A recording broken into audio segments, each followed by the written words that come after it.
Alright. So how are you guys? Welcome. Feels like it's been a long time. Yes, I think, well, since you and I have been together. That's true. The last time I think was Consuelo Banana Hammock was here. She helped me out. No, I think it's been a while, but welcome guys to another Money Mondays. My name is Joel. This is my lovely wife, Anna. She got it right. We are happy to see you guys and be back here to talk life and money. Our last video, if you guys saw, we gave you a very real life conversation about what was happening in our life. Oh yeah, that's right. I totally forgot about that. Yeah, it's kind of ugly, and a lot of you guys really showed your support, and you guys have been there. You guys know, a lot of you guys have had this problems. If you guys don't know what I'm talking about, we had a rat infestation. Apparently we've had it for longer than we've lived here. Yes, so the house has had it. It wasn't our fault or our doing. It was just lack of maintaining the home by the homeowner. So it's fine. We got taken care of. We're back on our feet. Yes, thank goodness for an emergency fund. Yes. And having extra money, because we did have to spend a little money just because we were inconvenienced. But that's really, you guys, what it does. When you have an emergency fund, things become an inconvenience. And thank goodness we were able to do what we did. And we're back on our feet. Woohoo. Today, my lovely wife here is going to speak her heart on one aspect of debt. Take it away. Lovely wife. Thank you. I am angry. I'm so angry.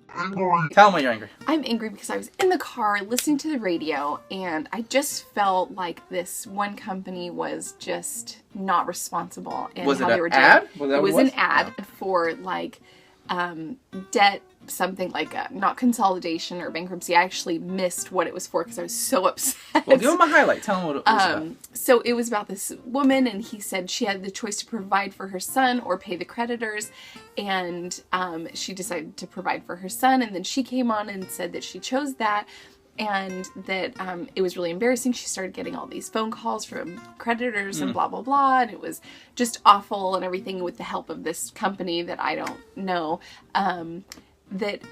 Now she's back on her feet and she's getting credit cards now and she's getting new cars now and she was approved to rent a home, and which I'm glad that she can get a roof over her head, but it sounds like everything is happening irresponsibly, and I'm both mad at her and the company for this way of thinking, and it shined a light on something for me that I don't think people realize, that debt is debt in whatever form you think you're avoiding it in. It is still debt. You are still going to be a slave to someone else. You are still going to be a slave to a different master. And whether that's from a bank loan, a car loan, a credit card, a personal loan, whatever it is, it's still debt. If you transfer, if somebody says, you know what, I'll do the favor, I'll pay this off for you, and I'll take on the burden, you just pay me so you don't have these creditors calling you. That's still debt. It's still debt. And it's so upsetting. It's still and it's scary, and it's dangerous to get into. That's probably even more dangerous. But at the same time, it's still debt. And it concerns me that a company is okay with, oh, and now she's getting approved for all kinds of credit cards, and this is just fantastic. And I'm like, this is not a win. It's not good. Getting approved for credit cards is not a win, and it was so upsetting to me. And I just feel like this is the world's mindset, is that as long as you're getting approved for credit cards and you can get those credit cards, you're good. Yeah. And that is not winning with money. Yeah, that is not winning with money. No. If you can't pay with cash, you probably can't afford it. Ooh, right here, Mom. Sorry, I'm so bam. Let me build on that. I'll go off of that. If you can't afford it, you probably shouldn't be buying it. You probably can't afford it. Too often now, it's just about the instant. You can do this, like she said, you're approved for this. Need a car loan, you can't get approved, no problem, we'll do it for you. There's so much money. And you can justify so many purchases. You can justify them. Like, you can justify a brand new car. You can justify living in a fancier place than you can afford. You can justify credit cards and things like that. There's always a way to justify it, but is it right? Is it right? And there's so much money spent on targeting you and us. They know exactly what they're spending billions of dollars on marketing to get you right in that spot, because let's face it, over 70% of Americans live paycheck to paycheck, right? So when you're driving in the car, stressed as heck, let's pretend we're a married couple that are stressed as heck with money. Oh, money. Oh, I hate you don't you. drive like that. No, I don't drive like that. And we get in a fight, and I'm driving in the car, and I'm like, oh, how am I going to make things, make ends meet? And then it's like, oh, get approved for a new car loan. Like this. There's my answer. Yes, I heard it on the radio. Fantastic. And then instantly I go home. I found the answer. Cars can get us finance anybody. You have bad credit, no problem. Zero down. Yeah, exactly. 0 a month. But it's like, no, it's not. It's a trap. But they know what they're doing. They're so good at it. One of the phrases I always hear Dave Ramsey say on the Dave Ramsey Show is he says, broke people ask how much down, how much a month. Rich people ask how much. Because rich people, wealthy people, people who are winning with money, responsible people with money, if they can't afford it, they don't get it. Yeah. So they ask how much, and then they pay for it, or they make a plan to purchase it. Yeah. Other people don't. Broke people don't. They're like, okay, let's just how much can I afford it? Can I afford it? That's my little tangent on that, but it's intense. It got her fired up. Don't fall for the lies. If you tell a lie long enough, loud enough, right, it becomes the truth. So everybody thinks, oh, I gotta live on a credit card, or I need a credit score. Oh, no! Make a plan, guys. And to piggyback on that, being able to afford a monthly payment does not mean you're able to afford it. Yeah. I think people have this, it's a trick that they, because I can afford $3.99 a month, that's easy.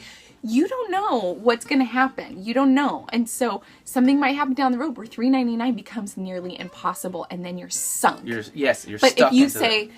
I've got $1,000 right now, I know that I can save up $1,000 in the next 2 months, and I can buy a $2,000 car. Or sell some stuff too. Yeah. Or sell some stuff or whatever.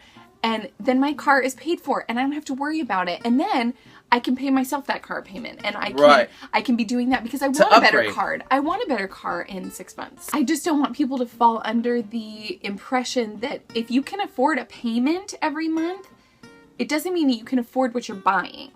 Good. Does that make sense? It does make sense. Okay. I think it does. And to bring it home even one more last time, to really hit it on the head, it's about being intentional with your money, folks. It's about a game plan. Not falling to the lies of, all these industries that just want your money. One of you guys asked, well, what do I do about, a credit score? It's so important, what should I, put emphasis on, paying off my student loan or paying off my creditors? Here's the deal, guys.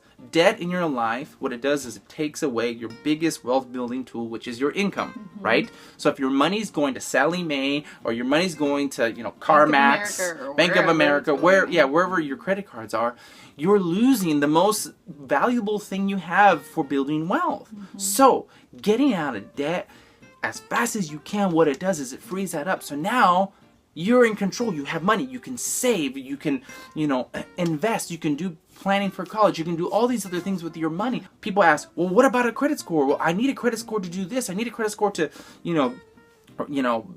buy a car or buy a house. That's the biggest thing we get. What are you guys going to do, when you buy a house? Well, guys, we don't have a credit score. We don't exist. Zero, zip, zilch, nada, nothing when it comes to the credit bureau. Because here's the thing, the credit bureaus, how they calculate what your credit score is based off debt, how much debt you've had, your history, how long you've been in debt, how fast you pay that out. It's all about debt. It has nothing to do with winning with money. It's no indication with winning with money. Like Dave Ramsey says, it's an I love debt score, and we hate debt, so we have zero. We have no score. So ask us the question, well, what are you guys going to do when you want to buy a house? Well, the traditional way. There are still good mortgage companies out there that do manual underwriting the way it used to be done. They look, hey, have you had a job for longer than 2 years? Awesome. You have a steady income? Great. Oh, wow, you have $30,000 to put down? Awesome.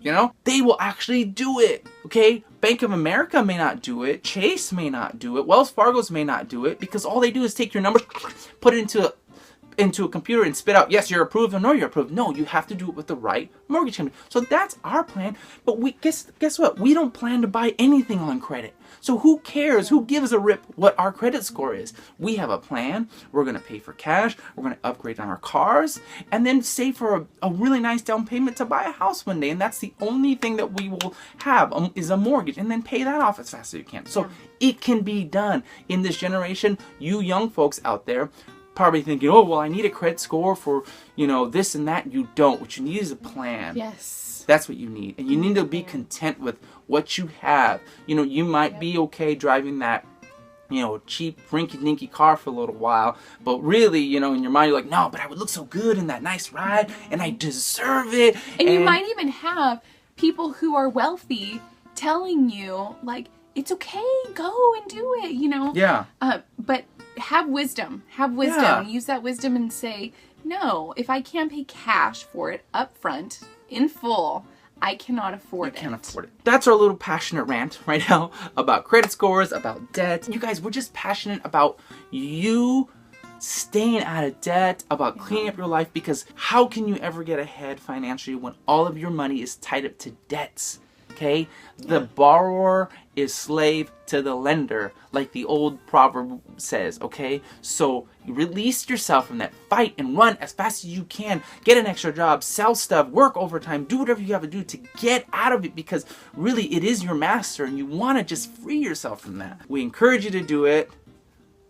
It has been a blessing for us to now feel that emotional release that we no longer owe anybody money. Yes, so to know that money is ours and that it doesn't have to go anywhere else is so it's really a satisfying and amazing feeling. Like, you really do feel the difference. May this be an encouragement to you to know that you can do it too. Okay, you're not alone. We've been there, we've done it. You can do it. Don't buy it if you can't afford it. Like Dave Ramsey says, act your wage. Thank you for tuning in to Money Mondays. Thank you for your passion. Your passion came out. I loved it. It was great. If you guys have a question for an upcoming Money Mondays, feel free to leave it in the comments below. We've had a wonderful ride just the last couple weeks, enjoying your comments, for the Dave Ramsey show and for us being debt-free. We read them all, guys. We are the mom and dad of 3 and almost 4 on the way, so we're exhausted sometimes. So I'm so sorry that we don't get back to your comments, but we read them and we thank you and we appreciate every single one of them. If you haven't followed her on Twitter, she's at Anna Catalan, at Anna Catalan on Instagram, at Joel D. Catalan on Twitter and Instagram, and go like our Facebook page, and we can have a conversation like that throughout the week, guys. Okay? So much love, and this week you owe them a baby update. So sorry, guys. We've been kind of going crazy, and that will come. So much love. We love you guys. See you next week.